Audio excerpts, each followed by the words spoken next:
Nze muzzukulu wa Kabajja ngeyese bunya Sb4 Media tugusa ensonga twabasuubiza nti olunaku lujja kuba bwe luti okuba essaawa tetwazibagamba tukomewo Dubai tusootinga ensonga ezo oba nti tugusa ensonga kikitukomezaawo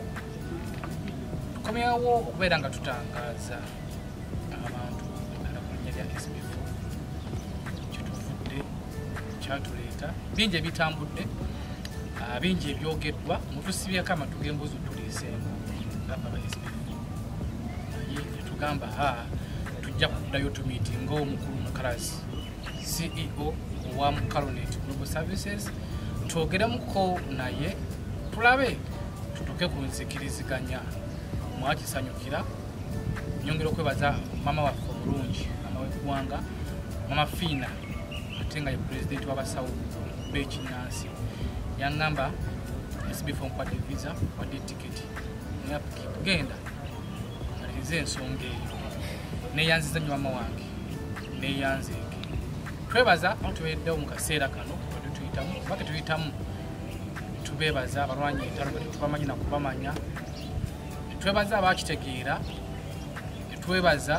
basharinga butambi obudde nga butambula wabula tetusobola kunyiigira baffe tetusiga bukyayi tetusobola kunyiigira muntu yavayo nakulawo entalo nga bwezityo so Mukama yalina okubeera nga yamanyi lwaki byatuukawo naye nyongera okujjukiza nti sharinga akatambi kano komentinga ate era layikinga tuli Dubai wano wetutudde kafu kalungi tusubira nti akafo kano kagenda kubanga katuyamba kubeera nga tumanya ensonga ku ludda luli ninako omukulu Mr. Mukalazi owa Mukalunate Global Services akweziza okumiitingira papasire ekyandeese Dubai kubeera nga mukulu ono mu miitinga tubeeko ne byetwogera tulabe Sb4 Media lwaki bagikomerera tusanze okukola Mr. Mukalazi nange wentesebo sanise nange okubeera nga oze olwaleero okubeera nga oyagala kutaanya ensonga emu oba endala zeziitingana obulamu bulamu tekulina buzibu tukyassa bulungi wadde nga weewaawo waliwo ebibadde ebitatambula bulungi mu matu g'abantu ne mu ndowooza zaabwe ne mu kutegeera kwabwe kansooke nkabaza okuvaayo nojja mu kamera yange badde mmanyi nti togenda kujja kyakisa mulungi ozze esebo nzize era amanya n'eddoboozi nga omukulu bw'abagambye nze Michael Mukalazi okuva mu Mukalunate Global Services era nga nze CEO waayo era nga ffe tuli muno mu Dubai mwe tusinzira era mwe tutuganyiza emirimu gyaffe wokka mu nsi yonna tusangibwa Dubai era nga twetaaze tuli mu Business Bay Proverbe Tower kubanga oyagala kujja mu Business Bay olinya train noviramu ku Business Bay Exit 1 nekulita ku kizimbe nofuna taxi oba bus nekulita ku kizimbe kibayita Proverbe Tower okuva ku metro station okutuuka Proverbe Tower oyinza n'okutambuza bigenda kikati ziwera 10 oba otuuseewo n'ojja ku offices zaffe ojja kutusangawo bulungi nnyo era nga tuli fully registered nti mu Dubai uno tukkirizibwa oba mu UAE tukkirizibwa okukola emirimu gye tukola tutandikiraawo wakanye muli fully registered waliwo obukakafu bulaga nti company registered yesebo webuli era ng'oyagala okusobola kuteeka kamera wano naye ng'oyagala okumanya buli kimu oyinza okgenda mu economic department eya Dubai. Economic department eya Dubai ogenda kusangamu ogenda n'obuuza nti Mukalunate tuyinza okuwa ennamba za Mukalunate registered ku license ojja genda oteeka mutesi Mukalunate Global Services ojja kugisanga eri fully registered era nga nze mwennyini n'amanya gange mwegali kubeerako ne sponsor gwe bayita omuloko owa wano bagula omuntu gwe bazaala wano nga sponsor wa company eyaffe kisoboka okutandika munansi okuregisteringa muno company kitandika kisooka omuntu tugeze atali munansi omugwira osobola okuregisteringa company wano naye era kubeerako oli sponsor nga ye muloko oli yakukkiriza nti buli kimu yateeka oba oyagala visa z'abaana oba ez'abantu bokola nabo yalina okuteerako omukono oyagala kugula motoka ng'egulira amannya ga company alina okuteerako omukono oyagala kugulawo akawunti alina okuteerako omukono oyagala abantu ba kansolinga okuva mu company alina okuteerako omukono so oyo tumulina era muloko wa wano okay toyanzizza ndowooza omukulu omutegedde ngenda kutandikira ddala mabega meeting anti omukulu ono bajimwavangama nti tolanga nga omuntu katamaze mwetegereza n'ebirala engirenganga ebyo ngenda kukujjukizaako yenna meeting omukulu gyebabuddeko nakolanga programs ezokudonatinga Mr. Mukazi natandika okudonatinganga era nkwebaza olwekyo yadonatinganga buli programu gyenkola kajja donatingako nansaba kuyingira mu group ya Sb4 Media Family nayingizibwa erinnya active tutambula naye lomune bayita omulamu nti twetegeere twemanye nga buli omu ojja n'okomentinga nti nze gundi mukola bwe kuti mbeera bwe bati Mr. Mukazi n'akomentinga n'agamba ye Mr. Michael Mukazi akola kampuni eya Mukalunate esangibwa Dubai n'agamba era afunira abaana emirimu ne mutegeera wenafuna chance ejjako Dubai mulundi ogwasooka amafina nga ndeese namwe mwakimanya nali nnyo iga nnyo okumanya omusajja ono ambeeredde mu programs nga donatinga nnyo katambula nange nali iga nnyo okumumanya lawe natuuka ku kisaawe Entebbe ne tuyingira moto gye twasulamu enkeera ne meetinga mukwano gwange ekimira yali n'ennamba yange nali ndi awo ngazze naye nasanyuka nnyo kubanga meetings Mr. Mukazi kuboide yali ayingidde mu family ya group ya Sb4 ya WhatsApp tutandikirawo era ababadde bandabanga nanga era abanda banga nanga ne Mr. Mukazi wa Mukalunate mbadde mulanga nga mukwano gwange twasooka kujja mu Dubai twatuula ne tunyumya nkunyumya nandaga emirimu gyakola ne mulambulako abaana nga bayambye bangi nabalaba waliwo ne beyayamba nga ndi naye so nenjagala nnyo emirimu gye nembuuza mu kusapootinze ntya nenfuna ka interview awo natandikira omusapootinga so mbadde ebbanga nolendera mbudde naye nga musapootinga nga muganda wange katulanga nga baluganda siwe ekiri taata era sirina contract ne Mr. Mukazi siwe ekiri taata nakusisinga naze nakununga wanoonyeza ddala tusise tufuka bamukwano ate ng'era ne wali tonasinkana kubanga njukira bewasookanga okumpeereza nga maze okugamba emirimu gyenkola abantu abasoba mu 10 plus bwe wali nga tonnaba kujja ku meetinga physical nti nabatambuza ne bajja egamba wajja okujja n'ogamba nti kati kankulangireko bwe nti ng'olaba nti nyimiridde ku ki ku mazima obanga tonafunamu era yonna yonna eva muntu gwe mba ndeese wano esebo bwetutyo wetwakwatagana nekomawo omulundi ogwokubiri era mumafina yeyandeeta muganda wange era mukusooka yampakeya n'ogwokubiri nampakeya tulambula nankwera shopping katutambuza bulungi emirimu omulundi ogwokusatu bitabukidde neneebuuza taata wange ambasada wange ibadde bitya byajja bite kiki ekyakyukamu kiki ekyavaako emberebeze eno emberebeze eno ekyagiviirako okubeera ng'ebeera bweti sijja kugamba nti kyava ku nze wabula abantu betukola nabo emirimu egimu abaagala okubeera nga batukuba wano nawali kubanga ebiseera ebisinga ffe situation etukozesa nti tugenda kulanga netulanga netufuna abantu ndowooza ojjukira bwayita press conference gwe ng'oli ne Alani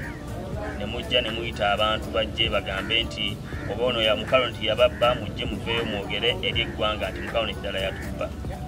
nange nalindira akaseera ako nsula seebase ngamba yes njagala ndabe abavaayo ndi ku simu yange ndi ku kompyuta ndikuwa noonya ndabe ani agenda okuvaayo okujja nga ajje alambulula agambe nti yes Mukalunate yatubba naye nga nze njagala kusooka okutuusa okwetonda kwange before atonaba kwetonda embeera no yatuukawo bwenatulaba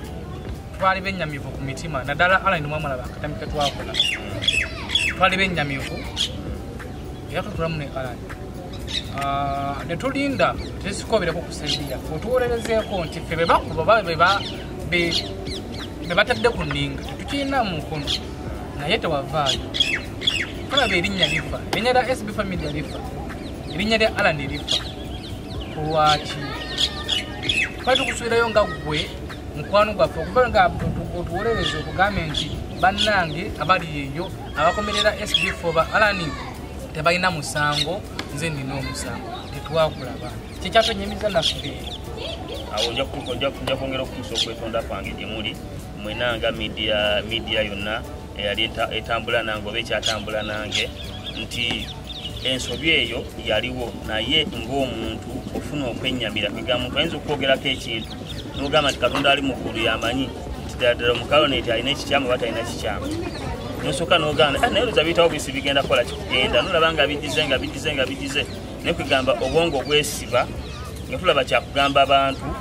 kubanga tolina musango ng'onogamba kanindirire bavaayo okugamba nti nababba naye nga tubalaba nga terina omu avaayo kwegamba kyansooka nange nekinkuba mukowala si mmwe mwekka naye ne bafanzi bange bangi nnyo bavangayo jangu oyogere jangu otangaaza ensonga bino tetumanyi bino tetubikusuubiramu wadde n'akamu era eventually nemala nenvaayo nendikodingayo vidiyo yasookera ddala nengiteekayo nemu vidiyo tetwewuliramu ngotudifendinga mwalimu era nabakonerako ddala tiimu yonna nagikoonako nembagamba nti abo bemulaba balangira Mukalunate naye tesiba director mu Mukalunate oba kiki muvuma baki babwedde ekintu ekyo nakijjayo nenkireeta nenkyogera ddala era singa obozzeeyo mu vidiyo eyo mpolampola ojja kukirabanga mwekiri era nga wagambye bannange okulangirwa tukifune bulungi mutukotinge bulungi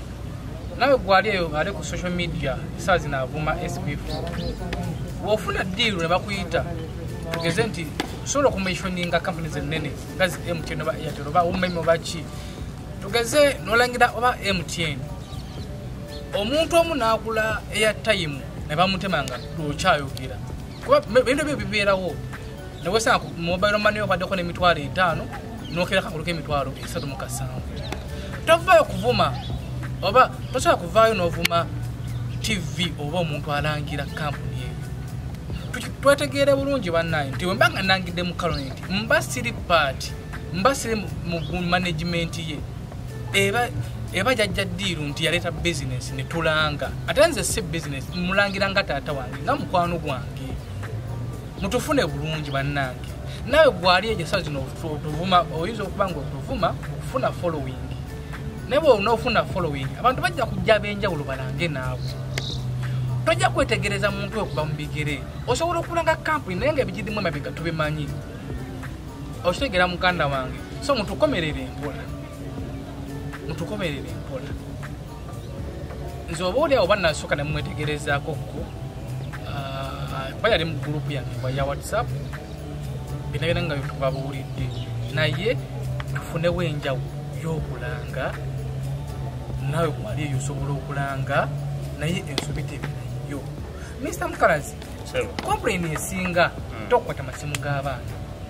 todda mu message za WhatsApp era n'omwana yafulumya ka vidiyo yalinga complaininga ku kintu ekyo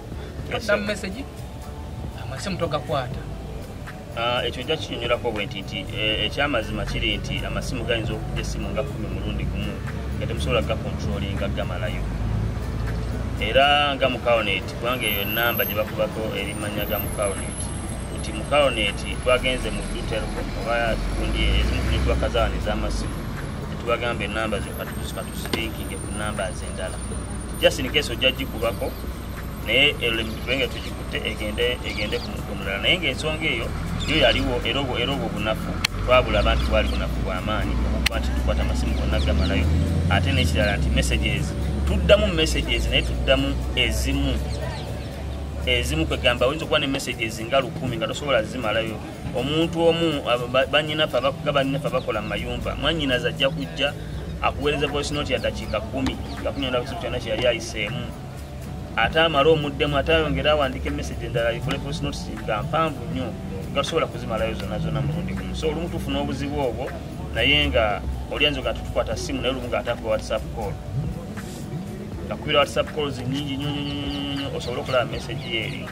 oba osobola okumuwa attention odde ku message ye naye nga obwo bunafu twabulaba era tukunogedde eddagala. Okay, Mr. Mukalazi. Yes sir. Abantu bavuddeyo banyinaffe ne batusongamu olunwe Sb4 naddala Sb4 ne Alan Cruz simanyi lwaki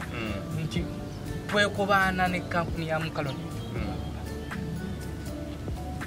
Ensonga eyo sijja gamba nti beboogera babinako omutwe n'amagulu kubanga ekyamazima nga bwe nalambuludde nti teri muntu n'omu yavuddeyo kugamba nti nze banziba. Omuntu yekayeke yakavaayo n'agamba nti banziba ye muntu agamba nti bamaze weeks 2 tebanaba kuntambuza naye nga bampa visa. Begamudde bagamba nti bamaze weeks 2 oba 3 tebannantambuza naye nga bampa visa. Kyosooka okukebera visa eyo ntuufu. Visa bweba ntuufu kitegeeza nti tugenda kutambuza. Ekisingira ddala obukulu abantu bonna abatukuba ku social media tuli mu ntalo za business. Kyengezaho okutegeeza nti bano abantu bonna abasinga tukola emirimu gyegimu ne gye bakola. Batambuza abaana ate nno bo batambuza Uganda yokka ffe tuli international nga bw'olya tuli global. Tubajja India, tubajja Pakistan, tubajja Indonesia wawa netubaleta ne bafuna emirimu wano. Kakati ye Munnayuganda era ojja kulaba nga Bannayuganda basinga okuba kubanga bakola mu Luganda video zaabwe. Nti Munnayuganda yagenda kuvaayo akube kubanga mukola business yemu. Banyinaze ne baganda bange ogenda okubalaba nga lwaki bakomentinga bwe batyo ogendako mu kabox bateekako n'ennamba zaabwe n'ez'amasimu ogenda okuteeka ku nnamba ye ng'oteekamu message akulagira ate naye muntu akola ki agaba mirimu. Tasobola kugamba nti sigala wooli wabula akugamba bugambi nti ate jangu gundi agenda kuwa omulimu oyo muveeko. Kitegeeza nti business bali mu business ze nnyini nabadde egyo mpulira mwanyinaze ng'ayogera nti babagala ogende kuwaiti bagabaka mu kitundu ngenda basomera mu ddiiru bakozi banno oba si ku bakozi bannange bano abantu abali mu mulimu gwe gumu ne gwe tukola. Waliwo omukyala abeera ku social media okuba mitana mulemi ng'agamba abantu nti mwebagala okugenda egindi mujje kuwaiti bakuwaiti bagaba ssente bweziti. Kitegeeza nti oli mu business yemu ne gye tukola kubanga ne bw'ogamba omuntu nti gendako mu kabox ke ajja kuwandikira ennamba ya agent gundi atwala Jordan Dubai wano agikuweerezaawo bantu bangi era nange mwennyini nakozesa ennamba endala ne muweereza message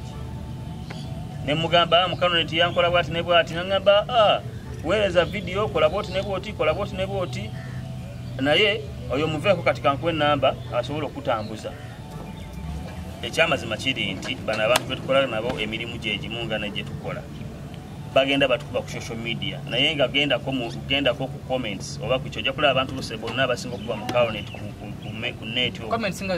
comments ng'oli comment ngeri negative ku Mukalunate nyigako bwoti ku linnya lye ogende mu kabox ke omugambe njagala mulimu ono Mukalunate wamma kati nfunira omuntu asobola okuntwala ajja kugamba bugambi nina omuntu bwati ne bwati akuwa buli namba ya simu kubanga beerimbika muli naye nga ba agent bali omwo tukakasa tuta nti ntalo za business ebiseera ebisinga nalwawo okujja okwogera nga nkyanoonyereza obuzibu buvaawa buzibu buliriddawa ne tugenda nga naffe tusiga ogenda okulaba ogamba oli akuwa nnamba nti akuwa buli namba ya simu tigenda genda ewoono. Yensonga lwaki nze navaayo nenkola video yange gye nakola eyo andowooza abanvuma baaliko batono nnyo ne banlike baaliko batono nnyo kubanga bagirabanga eri positive ate nga baali kye basuubira si kye bali balina okufuna. Kale ebiseera ebisinga ogenda nolaba omuntu kati waliwo omuvubuka ali Uganda eyo bamuyita Kayanja ndowooza ajja kwesiba yennyini kubanga ekyamazima agenda nakola video ng'akuba Mukalunate ate nga yennyini ebiyitawo ku screen kuyitawo namba za mirimu alanga mirimu bantu bagenda kutambula. Kakati ddala oyo omuntu osobola okujja nga oli munnamawulire ng'oanalyzinga nsonga n'olyoka ogikubawo oba oteeka obutesi kyoba oyagadde kubanga bw'oba ogenda kunkuba nze ate lwaki olanga omulimu ogwo nti ate gwe olina emirimu ate okuba Mukalunate toteeka tokuba kintu kyonna nti Mukalunate alanga naawe tolanga ojja onkube bulungi nnyo manye nti ddala kyonkubirako kituufu. Okay, by then ku nsonga eyo omukulu yavuddeyo akavidiyo sabo twakalabye agenda tusiba agenda kuyansimanga agenda mu kooti naye bwembanga mulwana entalo zammwe eza bizinesi badde tusaba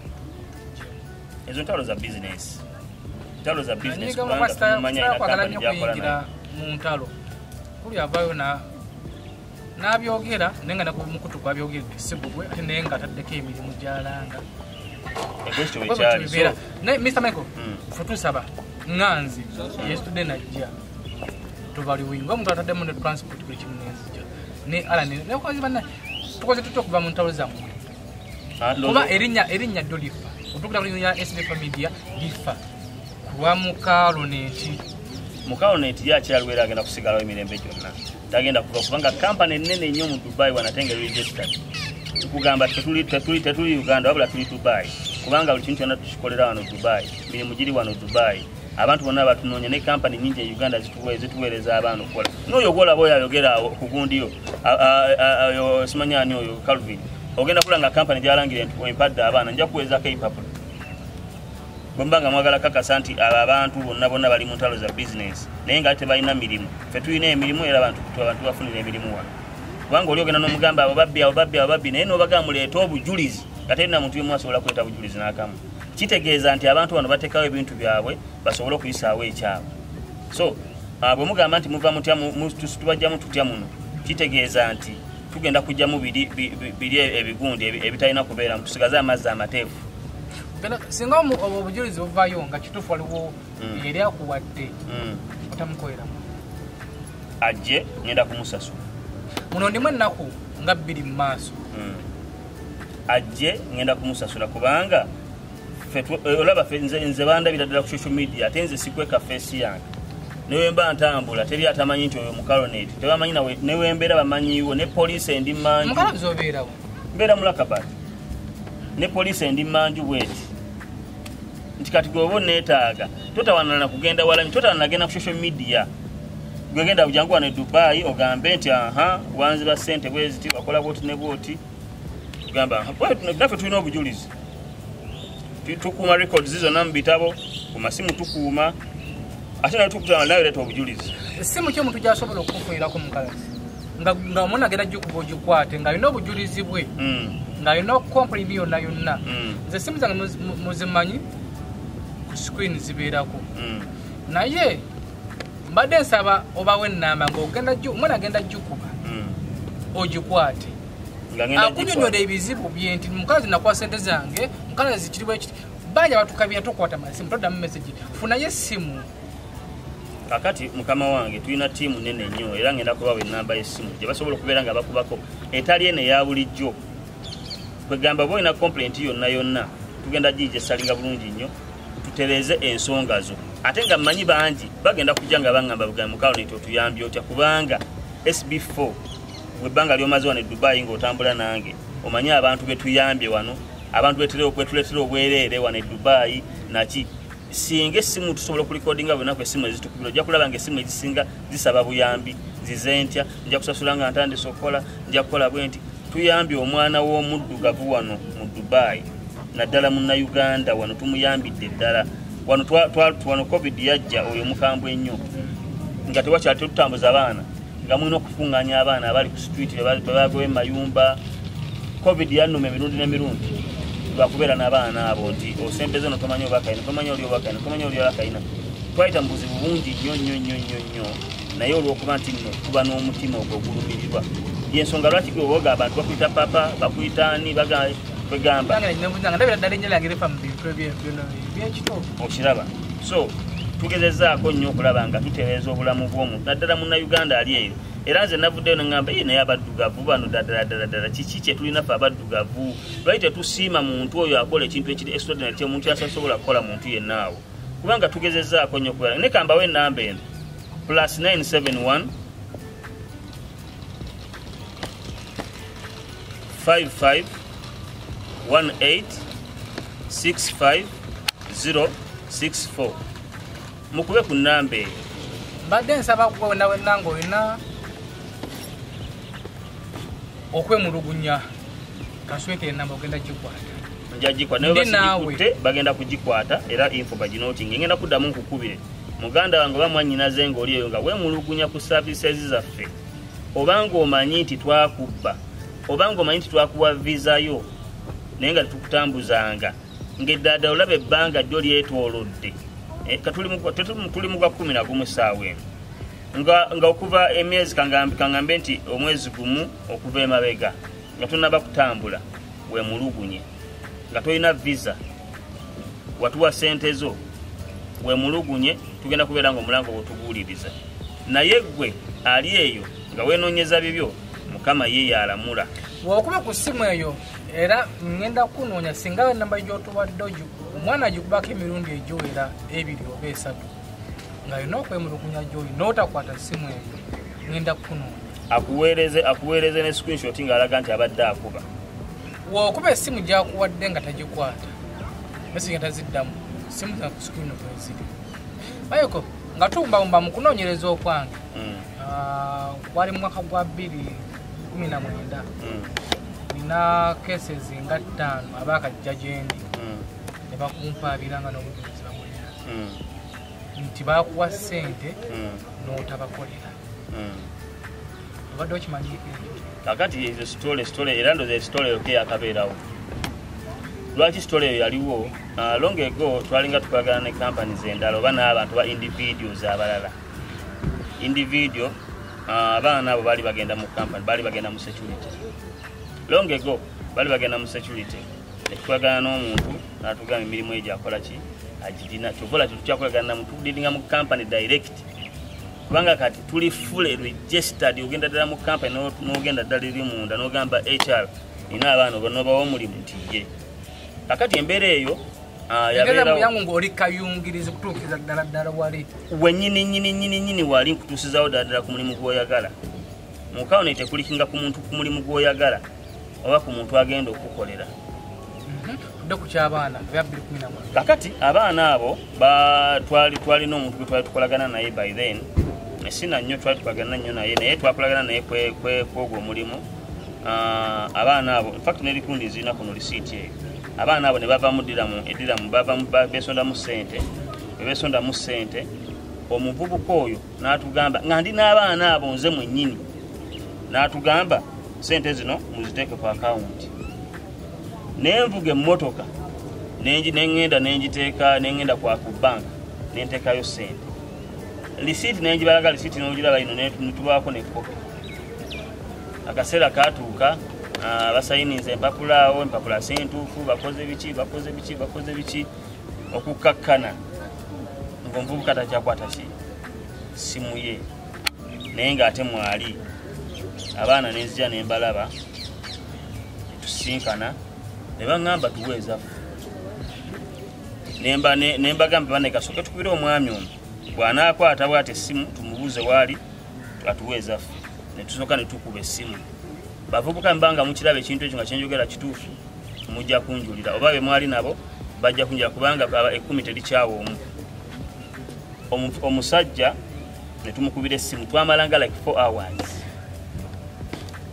netwetulana ndi wano netumbala netumubulwa nengenda mu banka nenzijjayo ssente nembaga ssente muzira zino zeninawo kati kansooke nzibawe balance ngenda mubawa mu wiiki egi emu nembaga kati okumanya nti balance omwono ngenda mubawa kadi y'emmotoka yange eno omugiraba yino ID yange eno omugiraba yino driving license yange eno omugiraba yino nembibawa nembagamba ekyo kibalaga nti ngenda kukola ki nebanga atukole n'akalagaane nembaga tukakole netukakola akalagaane bwe twamulakola akalagaane era ebbanga bwe lyetola ne liyitawo nengenda nembakubira essimu nembaga muliwa nembasanga mwalukuuza eyo nembabalira ne bampa ebyange neneeyongerayo netumanya kyapta tukoze ki tugigadde naye oli yayinza okuba nga yasigaza obukyayi ku mutima olw'ensonga nti yafuna kyeyali ayagala essaawa eyo naye nga bwe bibanga byakusasula kyova olaba nze ŋŋamba nnyo abantu nti bannange nze naye mba nakoze loosi etya ayo no yali loosi y'amaanyi by then esente zaali nnyingi nnyo ezo sente by then so nakola losi y'amannyo ne tukiriyalinga buli kimu ne tukiriyalinga bulungi nnyo era bw'obanga oli eyo ng'omanyi nti okyabanja Mukalunate bannange vaayo sembeza mu kamera kyogere bw'obanga oli eyo ng'omanyi nti obanja Mukalunate oba obanja nze nga omuntu jangu mu kamera enamba y'essimu twagibawadde bannange mukubeeko ku ssimu eyo tulongoose oba tumujje tubabalire jangu n'obujulizi otulage nti obanjani Mukalunate kubanga ekyamazima ffe tutambulira mu mazima na bwenkanya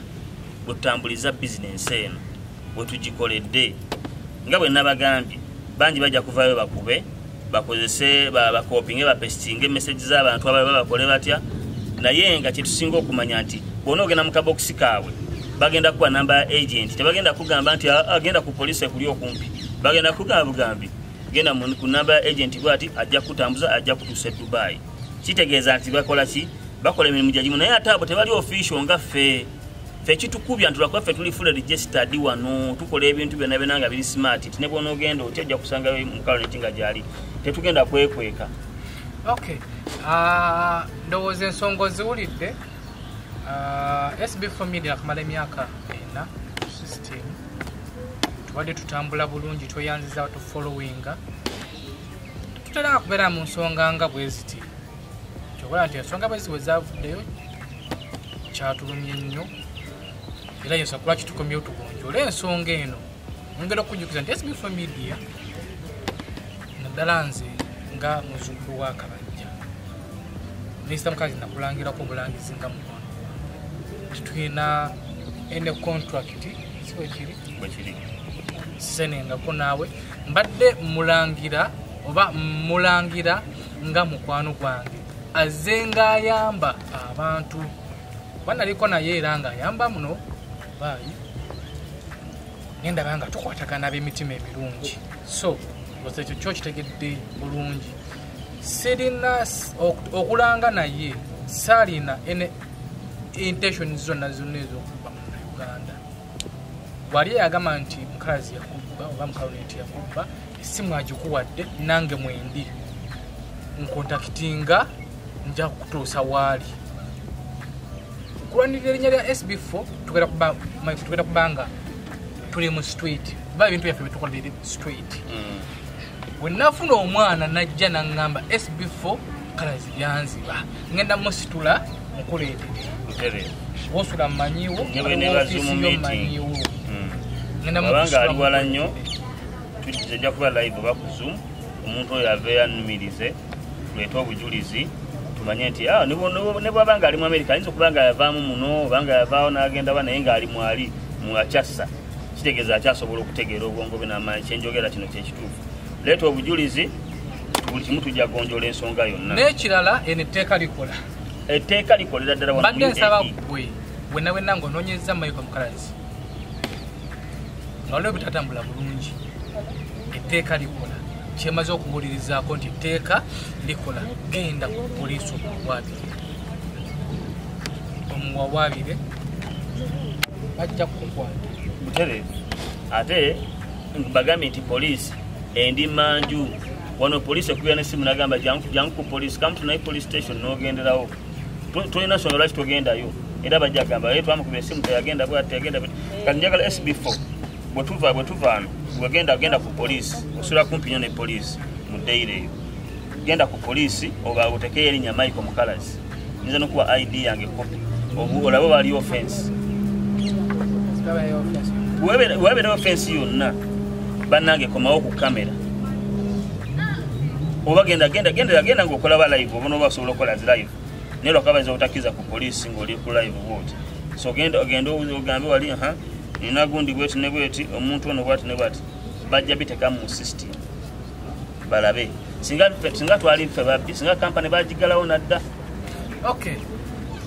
ensonga z'omukulu oziwulidde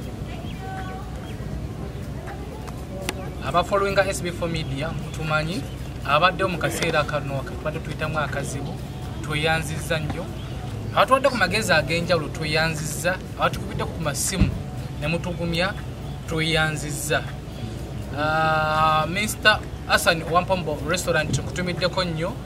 yenno yeyama okundi sanga bwe wojjira kyonna kyonna kyoyagala kutumiddeko nnyo Mr. Hassan Wampombo restaurant wamu ne Ajati nawe nkwagala nnyo mbagala nnyo Michael oli mukwano gwange era friendship nze kyagitwala mu maaso simanyi oba okifunye otya interview gye tukoze naye nze kyali mukwano gwange ensi yonna erabye interview eno nti mami nebasoka nebaze mami mama Fiina muwala wange ono okoze omulimu gw'amaanyi nnyo okulambulula ebintu ebisoba mu ggwanga lyaffe ate n'okusapootinga omwana w'omuddugavu mu ggwanga Uganda ne ku lukalu lwa Afrika lwonna kubanga mpulira nnyo ogambye ogenze Tanzania ogenze eno nobanga ogenze kukima ddagala era obeerawo n'omuntu gw'osika ku mukono somehow kubanga n'eddagala eryo oyinza okuba nga ogenda ddigula ku muntu oba omuntu yalima ennimiro ogenda kumuwaayo akasente booti so mami tukwebaza nnyo naye ng'ako ensusso webale kugamba nti bannange genda Sb4 Dubai olambulule ensonga zino bulungi nnyo mami ndi mutuufu nnyo tuli registered ffe wano mu Dubai era mami singa onooba olina akadde lw'onoobuseeko ne Dubai mami mbadde saba nga sina bya kamera ojjeko mu ofiisi zaffe eza Mukalunate olabire ddala nti bannange bano abantu bebakobe bati bebafaanana bali organized bwe bati bwetyo bwe tukole emirimu gyaffe naye nga tukwebaza nnyo mami n'abalala bonna media team yonna n'abantu bonna batusapootinze okubeera nti kino kisobola okubeerawo kubanga ensi yo etulamula bwayo naye Katonda alaba ebyekwese n'ebiri ebuziba yasala amazima n'ekyo ekibi kukyoyita ekibi ng'ate yakirabanga ekirungi ku kyenkolagana nze nkyali mukwano gwola nga mbadde nkuyita nga taata wange nkusatusikangu tukyakolagana era Sb4 tekiganda kudonatinga nga nkoze program ngekutte tekiganda kundonatinga sebo nze ngenda kudonatinga kubanga ne mu groups nkyalimu zonna mwendi bulungi nnyo era ndi active era banzikirizaamu nnyo nti yes Michael Mukalazi bw'omulabako bw'otyo manya buli kimu kigenda kuba kiwedde kubanga tuyimukira mu buli mbeera yonna ebeera eriwo olaba tubeera ano ku ddungu eweetaagisa ssente nnyingi ennyo n'osuza abantu abatakuwadde wadde n'ekikumi ate olwo ewaffe Kampala nti olaba bw'ofuna emitwalo 10 wano e Dubai sente tono nnyo naye ewaffe omuntu aba jaziirako n'omwezi so tuyamba abantu ab'enjawulo mu ngeri emu oba endala mu nsi ez'enjawulo naye okusinga ddala ewaffe Uganda era omukwano ogwo n'Oluganda byo si byakuvaawo ate ne bizinesi tujja zikola singa mutereeza ensi emanya obulungi nti Mukalunate byekola byebindi naawe singa otereeza mukama wange kyengenda okutereeza badde nsaba otereeze sisitimu yonna sisitimu kyetugenda okugitereezaamu ku masimu ku message emirimu gyo tugirina okunoonyereza nkyakunoonyerezaamu yesebo era genda maaso ng'okyanoonyereza naye nga ffe bano abadde baagala okutujjawo oba baagala okwenoonyeza ebyabwe Katonda yekka yajja obbalamula kubanga tukola ebintu byaffe nga biri mu musana nze okulanga ne ŋŋamba nanze wa Sb4 gwe tosobodde kulangirayo oba yakuma okulanga kubanga nze nakulabako ku kisaawe wali nga bangi baagala okulangiza nga tebamanyi nakumanya bali bagala oyo yaani oyo tukola bizinesi ezimu lwaki tolina contracts n'abantu naki kubanga weekengera abantu ab'enjawulo okusuula mu ntabo ali nagoba kampuni zonna kiraba abandaba munjulira kampuni nnyingi nnyo ezivuddeyo nangira biki nengoba era nkiddamu Mr. Mukalazi mulangira nga mukwano gwange sina contract na Mukalunate ate siri mukozi wa Mukalunate friendship eyo nga ndowooza tutusobola okugamba bannayuganda tukendeeza ku bulali y'emirimu oba okubajja mu mbeera embi kyekyabadde oba kyekinnangisiza naani ne Michael Mukalazi wa Mukalunate sharing akatambi kano nkyalimu gwe wonna wenna ali eyo nkubira essimu siri ku screen yo nakumbirana nkyalimu ku nsonga za Mukalazi nkubira nkyamulira tosobola kumbula wasula manyiwo office manyiwo eri ne police wamanye kuliyo ne police weri so kasogenda ngo ina passport yo ne visa yo genda ku police nawabo musango bulungi nnyo tibannange noonyo omuntu ati ne simu ze zizi leero nsibye wali ku Mpombo restaurant ninda aba complain nga sifunyeeyo nencha ngenda kubeerawo n'oluddako bona wenanga olina obukakafu nti omukulu ono mwina mu butakkaanya mu nsonga za bizinensi ekulira akasente yakubuzaabuza jangu oli mu Dubai muno jangu ku Mpombo restaurant abo mu Uganda nabagamba bwe simu zange kweziri ojja onkubira jangu emachinde ku papazi onkubye nti mpuse ku papazi nja kukumiitinga saba kwerekereza ogende mu shali nga katambi kano neyanziza nnyo bonna batubeereddewo nnyo mukolo yasinga okutanya ensonga zino Emma wa Uganda lifestyle tumiddeko mikwano gyange mikwano gyaffe gyonna bava ne bakomentinga bakola video nga mutu defendinga bakudde amasimu mbebaza naye enamba zitula ku screen okwo omugaso gwazo wonkubira simu nesita kukwata tonyiikira kubanga sina ndowooza bizinensi simu kubi nalabira abakompeninga nti nawe Sb4 tokwata masimu esimu tuzenteekako either kati nga wendi eno kubanga noonya mayo mukalazi nkiddamu esimu eziri ku screen esaawa zimulabidde programu kubanga onoonya mayo ku mukalazi mukutuusaako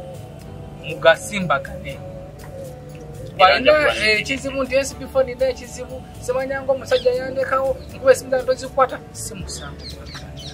nkola kyensobodde andi nkolera ku bwereere sifunangayo omuntu gwesaba sente 100% zokukolera kino bakadama bangi betunonye ku airport bakadama bangi betufunidde emirimu bakadama bangi betuyambyeko mu mbeera za bulijjo kasina bya kamera tokuba simu yomba bannange temunyombesa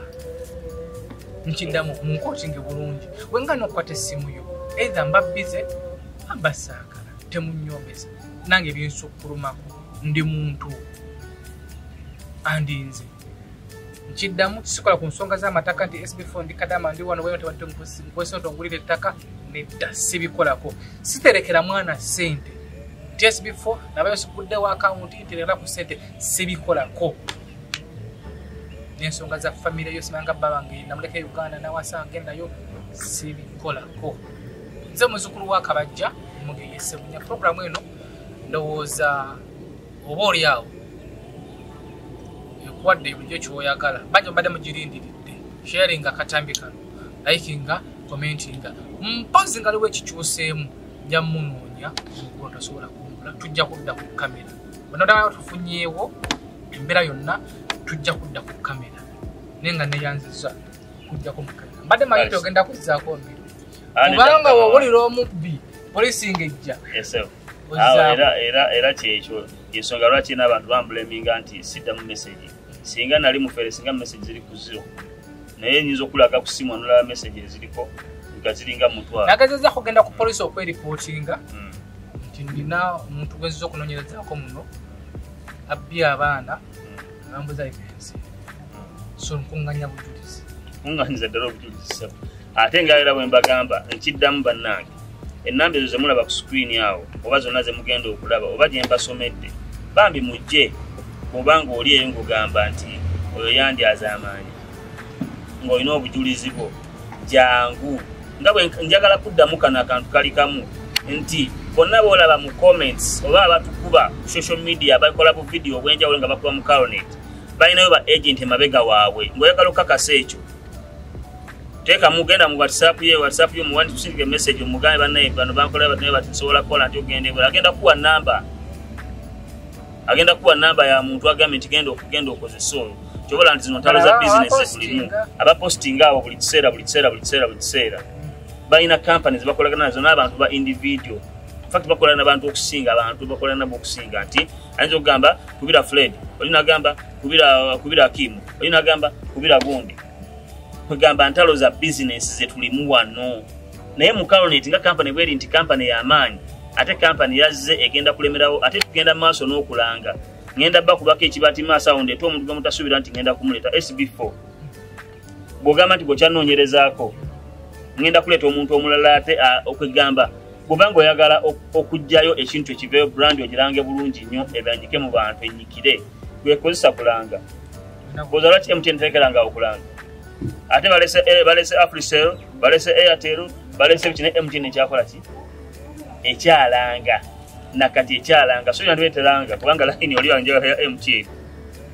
n'omwana gwe bazadde atandika okugera ajja kumanya MTN naye ng'akyakola ki akyalanga yensonga lwaki nti mukawuni tegenda sigala ng'ekyalanga ate tugenda kulemerako ku kamera zammwe mujja kubeera nga kubanga emirimu tugirina mu UAE bulungi nnyo aye tulanga omulimu nga tugulina bwe tuba tetugulina tetugulanga. Okay, sharing akatambi kano olikinga nze muzzukulu wa Kabajja Omugere pazina wekikyusemu tujja kubanga tudda beera bulungi wera gwe natulabanga bulijjo ndi muzzukulu wa Kabajja nga manya yenze Ssebunya Kabajja ngaalage bira kujajjange yogera ebituufu si jajja wange yogera ebituufu nzo mwita jajja wabeera kyamu kyonna don't unaita okkirizibwa kumuyita jajja nenyala Sb4 ya Ssebunya tokkirizibwa nga nekibadde banera video kenze nyondoro zeeti ndozo wewedde awonno kale mikwano mutu supporting ku Nyondo Media ne ku Mukalunate Global Services ngaze muweerezaawo bina bigenda mu maaso mukama mulungi Sb4 yazze mukwano balanyi badala kujja so mukama mulungi n'olw'ensonga eyo mubeere nga muli ku Sb4 Nyondo Media kozi ne Mukalunate Global Services mubeere nga mumanya ekituufu toyanze nnyo mwebale nnyo mwebalire ddala era nga nyongera okubajjukiza nti Mukalunate Global Services tetuyina kwekobana kwonna na muntu yenna na kubuzaabuza na muntu yenna naye ababali ku social media benoonyezaayo bannayuganda muzibuka amaaso mumanye abantu abali emabega w'ekintu kino nti nabo bakola emirimu gye gimu nga ne gye tukola ate nga nyongera okujjukiza nti Sb4 Media tugusa ensonga terina kwekobana kwonna na muntu yenna kulumya bulamu bwa muntu yenna. Bannayuganda abali ku butaka n'abo bonna abali ku byeyo nga Saudi, Oman, Jordan, Qatar, Bahrain gana amawulire malungi erimwe anti Mukalunate Global Services Dubai bazo connecting Dubai ofuna omulimu ogugenda okuwa kasente akawererako ddala wasoma oba tewasoma bo bajja kukwasaganya. Mukalunate Global Services Dubai bakufunira omulimu UAE naddala Dubai bakuprocessingira passport mu wiiki emu kasita oba ng'olina ebisaanyizo byonna ate ekyewuunyisa emirimu gye balina gyakolera abazungu bokka balina emirimu gy'aba security guards ba cleaners ba waitress ne ba waiters taxi drivers receptionist ba actor helpers bafunira ogenda okusula ow'omulembe awali wifi n'emmere ey'obwere kogana ne airport pickups kugambe buli kika kya mulimu teweetaaga kusooka kudda Uganda oconnectinga buconnectinza okuva awo wennyini w'oli paka Dubai ofune emirimu mu Mukalunate Global Services. Aba Mukalunate Global Services Dubai tebalina office Kampala wabula bali ku mutimbagano ba Mukalunate Global Services Dubai basangibwa ku Sheikh Zayed Road Business Bay Global Bay Tower bali ku Facebook Twitter WhatsApp ne TikTok ku simu +97 586 beba Mukalunate Global Services Dubai ku lw'obwetaavu bw'emirimu mu Dubai.